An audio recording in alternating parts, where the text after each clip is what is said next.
ராமன் வந்து சாந்த மாட்டேன், ஆனா அந்த நேரத்துல உங்க கோபத்தை காமிக்கணும், வீரத்தை காமிக்கணும். அது மாதிரியான அந்த ஒரு இது இருக்கணும். அதனால பாவம் வேணும். சில நேரம் பார்த்தோம்னா இந்த டிவியில முந்தியெல்லாம் டிவியில நியூஸ் வாசிப்பாங்க, அவங்க எல்லாம் ஒரே மாதிரி தான் வாசிப்பாங்க. அவங்க கிட்ட சொல்லியிருக்கிறாங்க, நீங்க சிரிச்ச மூஞ்சியோட தான் வாசிக்கணும். அதுல ஒரு அம்மா முன்னால சொல்லும், நேற்று வந்த வெள்ளத்தில், சரியா தமிழ் வராது, வெள்ளத்தை வெள்ளம் தான் சொல்லும். நேற்று வந்த வெள்ளத்தில் 400 பேர் உயிரிழந்தார்கள் அப்படின்னு சொல்லி ரொம்ப சந்தோஷமா சொல்லும். அது மாதிரி எங்க என்ன சொல்லணுமோ அந்த பாவத்தை மூஞ்சியில கொண்டு வரதான் வந்து நவரசம். நவரசமும் மூஞ்சியில வரணும். பாவம், ராகம், பாட்டு, நல்ல பாட்டு, அந்த ராகம் வேணும். தாளம், அபிநயம், தாளம், பாவம், மூணு சேர்ந்து வர சிறந்த உடற்பயிற்சி உலகத்திலேயே நாட்டியம் தான். ஏன்னா ஒரே நேரத்துல மூணுக்கும் பார்க்க முடியும். அது மாதிரி என்னுடைய இடத்துல நிறைய இடத்துல நான் இது பண்ணியிருக்கேன். ஒரு வேடிக்கையான நிகழ்ச்சி இந்த குழந்தைகளுக்காக. ஒரு இதுல எனக்கு வந்து சிவன் வேடம் போட்டிருந்தேன்.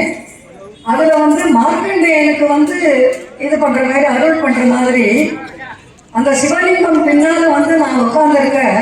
நான் சிவன் அந்த சூலம் வச்சு உட்கார்ந்துருக்கிறேன். சின்ன வயசு, 10 வயசுக்குள்ள. அப்போ அந்த யமன் வந்து பாசக்கயிறை வந்து வீசையில சிவன் மேல விழுகிறது, அந்த பாசக்கயிறு. அப்ப விழுந்த உடனே சிவன் என்ன பண்ணணும், கொக்கி போட்டிருக்கும் சிவலிங்கத்துக்கு. அந்த கொக்கியை எடுத்து விட்டுட்டு இது பண்ணா சிவலிங்கம் பிளந்துக்கும். சிவன் வெளியில வந்து சிவன் அர்த்தனம் ஆடி யமனை கொல்லணுங்கிறது சீன். நான் வந்து சின்ன வயசு, எனக்கு அந்த வேட்டு போட்டா பயம். இந்த நிகழ்ச்சி நடந்தது ஒரு கோவில்ல நடக்குது. அவங்க கோவில் உற்சவம் இதுல என்ன பண்றாங்க, நிறைய வேட்டு போடுறாங்க. டமான்னு வேட்டு போட்ட உடனே எனக்கு பயம், நான் வெளியே வரல. சிவன் வந்து உள்ளே உட்கார்ந்து இருக்கிறார். அந்த யமனா வந்தவங்க வந்து என்னுடைய 2வது குரு. அந்த இதுல வந்து நடன பள்ளியில 2ஆம் கட்ட குரு. அவங்க வந்து பல்ல கடிச்சிட்டு திட்டுறாங்க, யமன் தானே பல்ல கடிச்சா பரவாயில்லன்னு திட்டுறாங்க. வெளியில வா அப்படிங்கிறாங்க. மெதுவா கிட்ட வந்து நான் வரமாட்டேன்ட்டு சொல்லி அதுக்கப்புறம் வந்து அவங்களே கொட்டி எடுத்துவிட்டு அதாரணம் எடுத்துவிட்டு வெளியில எடுத்துட்டாங்க. வந்த உடனே அந்த வந்த வேகத்துல என்ன ஆச்சு, காது மாட்டி கடிச்சு உடனே தோற்று அதுல மாட்டிடுச்சு கொக்கியில.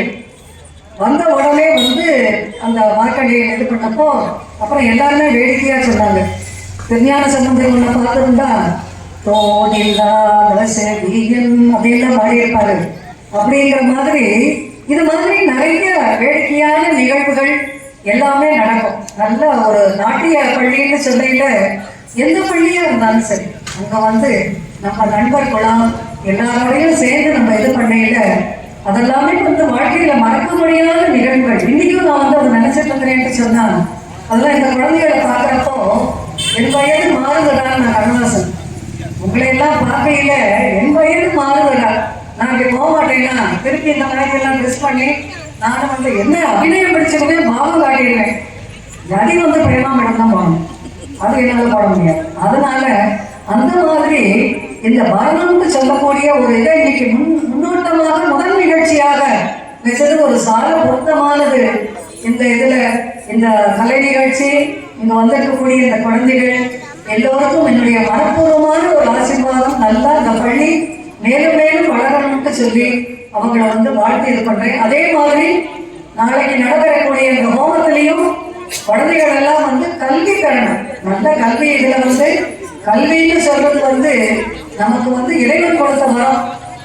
எப்படி முதுமைக்கு வந்து இளமையிலேயே காசு சேர்த்து வச்சுக்கிற மாதிரி நம்ம எப்பவுமே வந்து முதுமையில வந்து கல்வி வந்து அப்பவே படிக்க முடியாது.